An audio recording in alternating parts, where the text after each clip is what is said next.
Chapter 30, Home Depot and Chokecherry. They parked the U-Haul in the back of Home Depot's parking lot next to a group of men loitering on the premises. Casey rested a hand on the 3 boxes of donuts in the middle seat. The smell of sugar and fried bread made Casey drool. The men outside crowded the truck. I figured there would be a few workers here, Casey said, but I never imagined there would be so many. It must be 50 people here. Told ya. Truckee pulled the truck's key and popped his door. Leave one of the donut boxes for the security guards and bring the other 2 to the back of the truck. I'll open the loading door and we can pick out our 10 movers. Sounds good. Casey's phone vibrated in his pocket and he stared at the caller ID. Truckee, I'm going to take this call quick. Be right back. Sure thing, go handle your business. Casey left the truck, pushed through the crowd, and clicked accept just before it went to voicemail. Dad? Hello, Casey. What's up? You tell me. I just spoke with Beekler. He could hear his father tapping his fingers on his desk. Casey watched one of the day workers stand up on the running board of the U-Haul and Truckee waved him off. How was that? Cut the crap. Why aren't you at Knife River getting ready for the briefing? Jeez, I mean, we haven't talked for a year and you called to grill me over some random briefing I didn't want to do? It's not just some random briefing. It's in front of a dozen U.S. senators looking to spend money on our service, on your future. Heaven forbid I make you look bad in front of some powerful politicians, Casey thought. I'm not so sure it's my future anymore. What are you talking about?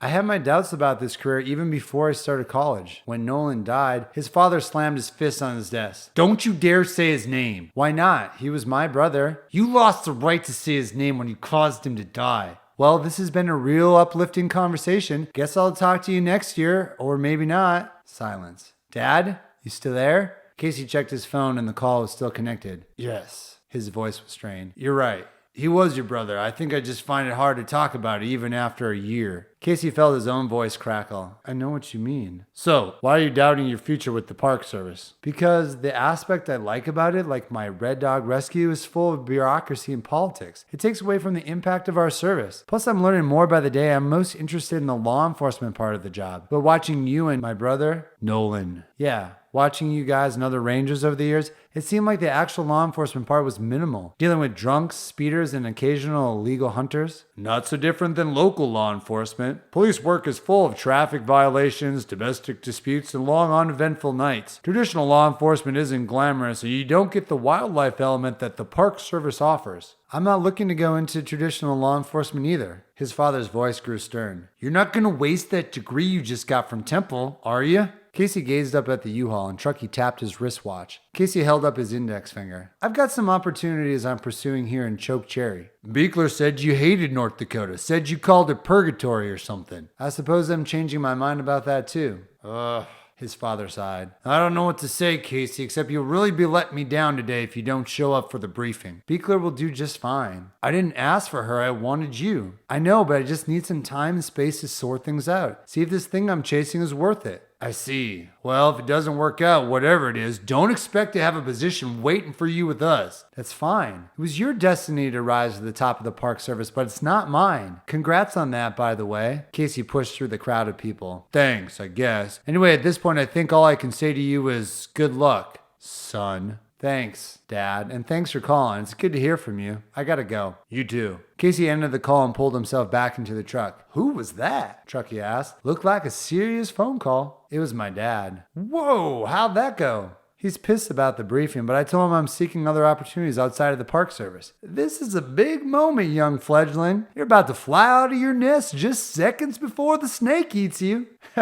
Casey laughed. Whatever. You ready to do this? Wait. Truckee grabbed his arm. It's going to turn into a Wall Street trading floor when we get back to the trunk, so focus on picking the biggest guys. Help them up in the truck. Once we get to 10, we close the door and call off the rest. I feel like a slave trader. Are we going to get arrested for this or kicked off Home Depot property? Not if we go quick. I guess we can pop into the depot after and give them some money. I need to get supplies anyway. Okay, let's go already. Casey carried the boxes of donuts to the back of the truck. A gaggle of prospective workers followed them. Good morning, fellas. Truckee slid the rear door of the truck up and jumped inside. Casey passed Truckee the donuts and climbed up next to him. By the time he turned around, all 50 workers were jockeying in front of them. You? Truckee helped one of the biggest guys into the truck. Casey followed Truckee's lead and pointed at two large men close to him. Truckee was pointing and saying "you" so fast he looked and sounded like he was shooting space blasters. You, you, you, you, you. They helped the 10 chosen ones into the truck, propped the donuts up, and slid the door closed behind them. Truckee latched it shut and turned to the remaining crowd. "That's it, guys." Oh my God. Casey covered his face, wishing he was invisible. "We're just gonna leave them locked in the back like that? They'll be fine." Truckee patted the side of the truck. "Come on, let's grab some supplies and book it." "What are we picking up?" Casey followed them through the store's automatic sliding doors. Truckee grabbed a cart and wheeled it inside. "Need to pick up some duct tape, bolt cutters, and gasoline cans." The store was bustling on a Friday morning. Workers wearing orange aprons stocking shelves, contractors with paint-stained polo shirts, weekend warriors with tape measures out. "I get the duct tape for restraints," Casey said, "but why do we need bolt cutters and gas cans?" "The bolt cutters are for Gunner's electrical box, so I can break in and turn off his power before we enter. A guy like him probably has security cameras, so we won't have to worry about that if I cut the power. The gas cans are for later to freak Gunner out when he sees his stuff piled up. He'll think we covered it in gas." Truckee navigated the aisles of the store like he was on supermarket sweeps. Casey struggled to keep up. Truckee came to a sudden stop when he rounded a corner. "Oh, here we go. Play it cool, Bison boy." "Play what?" Casey stopped. "Of course." "Excuse me, ma'am." Truckee lowered his voice. "Do you need help getting that paint can down?" A woman who appeared to be Truckee's age turned toward them. Her hair was back in a ponytail and she was wearing Carhartt bib overalls. Casey thought she looked like a host from one of the HGTV shows his mother used to always watch. "Why, yes, that would be great. Thank you so much." The woman smiled. "Not a problem at all." Truckee moved way too close to the woman and made a show of bringing the paint can down like it was 300 pounds. "You from around here?" "All right." Casey tugged at Truckee's elbow. "Have a nice day, ma'am. I'm sure you'll see this guy here next week." They grabbed the remaining supplies and rang them up at the self-checkout. "Shoot, the only thing I was trying to think of," Truckee said, "was something we could get in case Gunner comes home early. Like if a neighbor or the guard calls him. Should we buy a sign or something?" "No, let's just get going." Casey nudged the cart toward the U-Haul. "We have 10 day workers in the trunk of our truck and we need to get over to Gunner's house. Let's try to think of something on the way."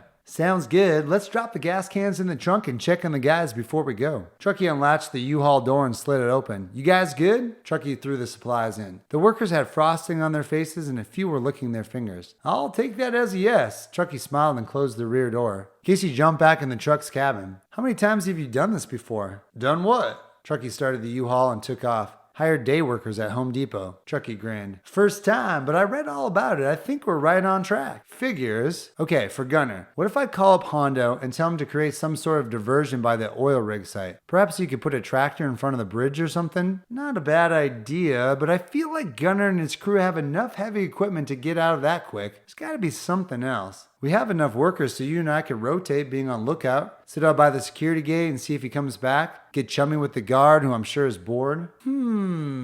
Truckee turned onto the main highway leading toward Riverdale Estates. "We should have a lookout, but that'll just alert as he's coming. Won't slow him down much." Casey peered out the window trying to think. His backpack sat at his feet. He thought about wearing his vest and helmet and attacking Gunner with his clubs. If Gunner showed up and Truckee could give him a heads up, he should have enough time to get the gear on and could wait inside his house. He worried about the day workers, though. Casey's phone vibrated and he checked his messages. He had 37 unread messages. 33 from Beekler, 2 from Piper, 1 from Chell, and the last from AK Bob. He clicked on Piper's first. "Piper, the Chevy Tahoe belongs to Stuart Farley. He's the Deputy Director of North Dakota's Oil and Gas. Was previously the subject of a probe by the North Dakota Ethics Commission, but no charges were filed and he kept his position. Piper, mapped out the GPS waypoints and getting some curious connections to rebel resources and other oil drill sites. Better to show you in person. Hit me up when you're ready to meet. Casey." "Nice work, detective. I'll text you this afternoon." Casey centered the detective emoji with the fedora hat and magnifying glass. "Why the shit grin over there?" Truckee asked. Casey told him about Piper's findings. "I'm meeting her after we finish at Gunner's house and she's going to show me her findings on the GPS points." "Look at you two lovebirds go. I can't wait to meet her." "I'm sure that'll go great for me." Casey ignored Beekler's messages and checked his other 2 messages. "Okay, Chell and AK Bob are both in for Iverson's pot of gold tonight. Add in Hondo and that brings our total to 5. That should be plenty if Gunner comes alone." Truckee navigated to the right lane. "Couple exits away, almost there." Casey let his eyes drift back outside. He saw a sign for a rest stop at the next exit and wondered if they should let the workers stop for a leak. Then he realized they could just use Gunner's bathrooms. He reached for a stick of gum but stopped when his eyes fixed on something at the rest stop. It was a huge red bus with weird lettering on the side. "Pull over!" What the hell? Take this exit for the rest stop now. Truckee ripped the steering wheel and they went up on 2 wheels. Casey clutched the door handle and heard bodies flying in the back of the truck. Oh shoot, hope our guys are okay, Casey said.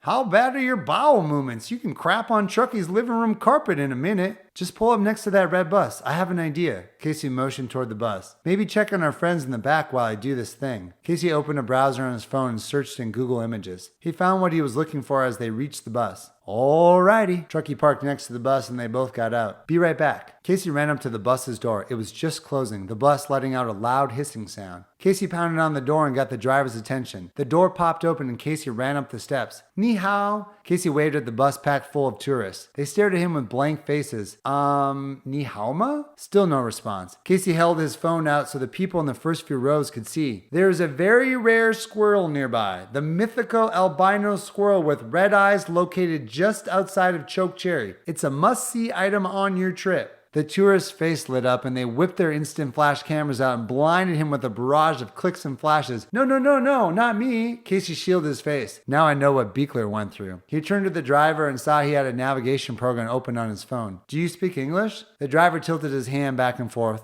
A little. Can I see your phone? Yeah. The driver was using Google Maps in Chinese, but Casey knew the location. He slid his finger down the map and found the oil rig site next to Knife River. He put a marker on the location and clicked on the blue button with the arrow that he hoped were the Chinese characters that meant start. The map switched to navigation mode and he handed it back. Drive here and ask for Mr. Bass. He'll show you the rare albino squirrel, the only one known to wander this state. Casey held up his phone for the driver and his eyes shot wide open. That is awesome, thank you! The driver put the bus in gear with the door open and Casey still inside. You're welcome! Casey stumbled out of the bus onto the pavement as it sped away. He returned to the U-Haul truck cabin at the same time as Truckee. The guys are fine, Truckee said. They thought going airborne in the back of a truck was fun, or at least that's what I thought they said. What was that all about with the bus? I just sent 200 Chinese tourists toward a rare albino squirrel. Casey flashed a diabolic grin that just so happens to be at Mr. Bass's squirrel ranch on top of the oil rig site. Casey turned his phone toward Truckee and showed him the picture of an albino squirrel.